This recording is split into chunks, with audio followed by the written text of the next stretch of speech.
Hello, നിങ്ങൾക്ക് എല്ലാവർക്കും എൻ്റെ പുതിയൊരു വീഡിയോയിലേക്ക് ഒരുപാട് സ്നേഹത്തോടെ വീണ്ടും സ്വാഗതം. ഇന്ന് സെറ്റപ്പൊക്കെ കണ്ടപ്പോൾ തന്നെ മനസ്സിലായല്ലോ അല്ലേ, ക്രിസ്മസിനുള്ള എന്തോ ഒരുക്കമാണെന്ന്. നിങ്ങൾക്കെല്ലാം അറിയാവുന്നതുപോലെ തന്നെ ക്രിസ്മസ് ആവുന്നതിന് മുമ്പേ തന്നെ മിക്ക വീടുകളിലും ചെയ്യുന്ന ഒരു കാര്യമാണ് റിച്ച് ഫ്രൂട്ട് കേക്ക് ഉണ്ടാക്കാനായിട്ടുള്ള ഫ്രൂട്ട്സ് എല്ലാം സോക്ക് ചെയ്യുക, വൈൻ തയ്യാറാക്കുക, അങ്ങനെയുള്ള പരിപാടികൾ. അപ്പോൾ ഇന്ന് നിങ്ങൾക്ക് വേണ്ടിയിട്ട് നല്ലൊരു റിച്ച് ഫ്രൂട്ട് കേക്ക് ഉണ്ടാക്കാനായിട്ട് വേണ്ട ഫ്രൂട്ട്സ് എല്ലാം സോക്ക് ചെയ്യുന്നതിൻ്റെ വിധമാണ് ഞാൻ കാണിക്കുന്നത്. അതിന് വേണ്ടിയിട്ട് ആദ്യം ഡ്രൈ ആയിട്ടുള്ള നല്ല ക്ലീൻ ആയിട്ടുള്ളൊരു കുപ്പിയാണ് എടുക്കേണ്ടത്. അതിനായിട്ട് ഞാൻ ആദ്യം ഇട്ട് കൊടുക്കാൻ പോകുന്നത് നമ്മുടെ വെളുത്ത ഉണക്കമുന്തിരി ഉണ്ടല്ലോ, അത് ഒരു 75 ഗ്രാമാണ്. ഇനിയിപ്പം കറുത്ത നിറമുള്ള ഉണക്കമുന്തിരിയാണ് നമ്മൾ ഇട്ട് കൊടുക്കേണ്ടത്. അതും 75 ഗ്രാമാണ് ചേർത്ത് കൊടുത്തിരിക്കുന്നത്. പിന്നെ ഓരോ ഫ്രൂട്ട്സും ഇട്ട് കൊടുത്തിട്ട് ഒന്ന് നിരപ്പാക്കുന്നത് നല്ലതാണ് കേട്ടോ, അതപ്പോൾ കിടക്കുന്നത് കാണാനും ഒരു ഭംഗിയാണ്. ഇതിപ്പം ട്യൂട്ടി ഫ്രൂട്ടിയാണ്. ഞാൻ കൂടുതൽ എടുത്തിരിക്കുന്നത് റെഡ് കളറാണ്. അതിനകത്ത് വളരെ കുറച്ചേ ഉള്ളൂ ഗ്രീനും യെല്ലോയും കളറ്. ട്യൂട്ടി ഫ്രൂട്ടി എടുത്തിരിക്കുന്നത് 150 ഗ്രാമാണ്. ഇതിപ്പം ബ്ലാക്ക് കറൻസ് ആണ് എടുത്തിരിക്കുന്നത്. വളരെ ചെറിയ ഉണക്കമുന്തിരിയാണ് അതെടുത്തിരിക്കുന്നത് 50 ഗ്രാമാണ്. ഇനി നിങ്ങൾക്ക് ഇതിലേതെങ്കിലും ഒരു ഡ്രൈ ഫ്രൂട്ട് കിട്ടുന്നില്ല എന്നുണ്ടെന്നുണ്ടെങ്കിൽ ബാക്കിയുള്ളത് വെച്ച് ചെയ്യാവുന്നതേ ഉള്ളൂ. അല്ലാന്നുണ്ടെങ്കിൽ പല ഡ്രൈ ഫ്രൂട്ട്സിൽ നിന്നും കുറേശ്ശെ എടുത്തിട്ട് അതേ അളവങ്ങ് ചേർത്താലും മതിയേ. ഇനിയിപ്പോൾ ചേർക്കാൻ പോകുന്നത് ഫിഗാണ്, അത്തിപ്പഴം ഉണങ്ങിയത്. അതും 75 ഗ്രാമാണ് ചേർക്കുന്നത്. ഇത് നമുക്ക് ചെറുതായിട്ടൊന്ന് മുറിച്ച് കൊടുക്കണേ. നമ്മുടെ ട്യൂട്ടി ഫ്രൂട്ടിയുടെയൊക്കെ ആ ഒരു വലിപ്പമുണ്ടല്ലോ, ആ വലിപ്പമോ അതിനേക്കാട്ടിൽ കുറച്ചുകൂടെ ഒന്ന് വലുതായാലും കുഴപ്പമില്ല, ഒരുപാടങ്ങ് വലുതാവാതിരിക്കുന്നതാണ് നല്ലത്. ഇപ്പം നമ്മുടെ അത്തിപ്പഴം എല്ലാം അരിഞ്ഞു കഴിഞ്ഞിട്ടുണ്ട്. അതും കുപ്പിയിലാക്കി കഴിഞ്ഞിട്ട് നമുക്ക് അടുത്തെടുക്കാൻ പോകുന്നത് ചിലർക്കെങ്കിലും വലിയ പരിചയമില്ലാത്ത ഒരു ഡ്രൈ ഫ്രൂട്ടാണ്. പ്രൂൺസ് എന്നാണ് പറയുന്നത്, അതായത് പ്ലം ഉണങ്ങിയതാണ് പ്രൂൺസ് എടുത്തിരിക്കുന്നതും 75 ഗ്രാം തന്നെയാണ് കേട്ടോ. അതും മറ്റേതുപോലെ തന്നെ ചെറിയ പീസസ് ആയിട്ട് മുറിച്ചിടണം. അത് നല്ല സോഫ്റ്റ് ആയിട്ടായിരിക്കുന്നത്.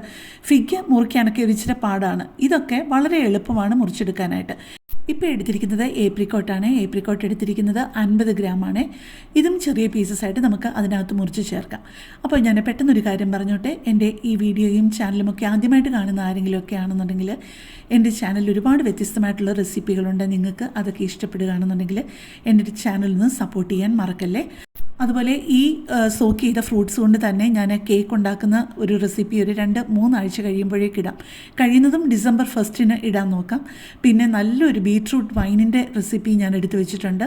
അത് പിന്നെ അങ്ങനെ സ്പെഷ്യലായിട്ട് ക്രിസ്മസിന് വേണ്ടിയിട്ടുള്ള കുറേ റെസിപ്പീസ് ഉണ്ട്. കഴിഞ്ഞ ക്രിസ്മസിനും ഞാൻ ഇതുപോലെ കുറേ സ്പെഷ്യലായിട്ടുള്ള റെസിപ്പീസ് ഇട്ടിരുന്നു. അതുപോലെ വീട് എളുപ്പത്തിൽ എങ്ങനെയാണ് ക്രിസ്മസിന് ഡെക്കറേറ്റ് ചെയ്യുന്നത്, അങ്ങനെയുള്ള ഒരുപാട് വീഡിയോസ് ഇട്ടിരുന്നു. അതൊക്കെ കണ്ടിട്ടില്ല എന്നുണ്ടെങ്കിൽ ഒന്ന് പോയി കാണണേ. നിങ്ങൾക്കൊരു കാരണവശാലും അതൊക്കെ പ്രയോജനം ചെയ്യാതിരിക്കത്തില്ല. ഇപ്പം നമ്മൾ ഏപ്രിക്കോട്ട് അരിഞ്ഞതും അതിനൊപ്പം ചേർത്തിട്ടുണ്ട്. ഇനി എടുക്കുന്നത് ഡേറ്റ്സ് ആണ്. ഡേറ്റ്സിൻ്റെ കുരു കളഞ്ഞിട്ട് അതും ചെറുതായിട്ടൊന്ന് അരിഞ്ഞ് ഇതിൻ്റെ കൂട്ടത്തിൽ ചേർക്കണം.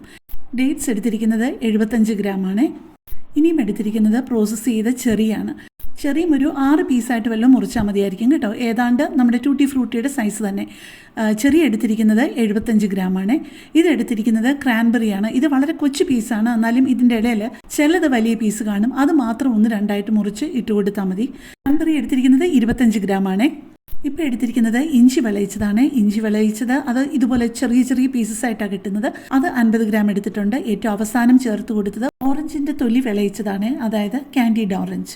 അതെടുത്തിരിക്കുന്നത് 75 ഗ്രാം. ഇപ്പം നമ്മുടെ ഡ്രൈ ഫ്രൂട്ട്സ് എല്ലാം എടുത്തു കഴിഞ്ഞു. എന്ത് ഭംഗിയായിരിക്കുന്നല്ലേ കാണാൻ തന്നെ, പല കളറിൽ. ഇനി നമുക്ക് അതിനകത്തോട്ട് റമ്മോ ബ്രാൻഡിയോ ഇട്ട് നമുക്കൊന്ന് സോക്ക് ചെയ്യണം. ഞാൻ 3/4 കപ്പ് ബ്രാൻഡിയാണ് ഒഴിച്ചു കൊടുത്തിരിക്കുന്നത്. നിങ്ങൾക്ക് ആൽക്കഹോൾ യൂസ് ചെയ്യാൻ താല്പര്യമില്ല എന്നുണ്ടെന്നുണ്ടെങ്കിൽ വൈനിട്ട് സോക്ക് ചെയ്യാം. അല്ലാന്നുണ്ടെന്നുണ്ടെങ്കിൽ ഒട്ടും ആൽക്കഹോൾ ഉപയോഗിക്കാത്തവരാണെങ്കിൽ ഓറഞ്ച് ജ്യൂസ് ഇട്ടും സോക്ക് ചെയ്യാമേ.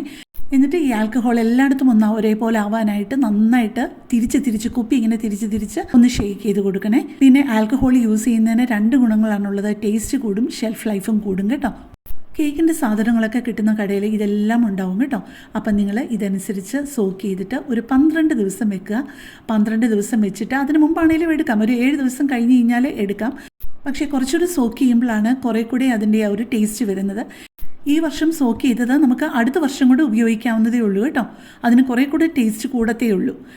വൈനിൻ്റെയും അതുപോലെയുള്ള ക്രിസ്മസുമായിട്ട് ബന്ധപ്പെട്ട കൂടുതൽ വീഡിയോസുമായിട്ട് ഞാൻ അധികം താമസിക്കാതെ വരാമേ. അപ്പോൾ കൂടുതൽ നല്ലൊരു വീഡിയോയുമായിട്ട് നമുക്ക് പിന്നെ കാണാം. താങ്ക്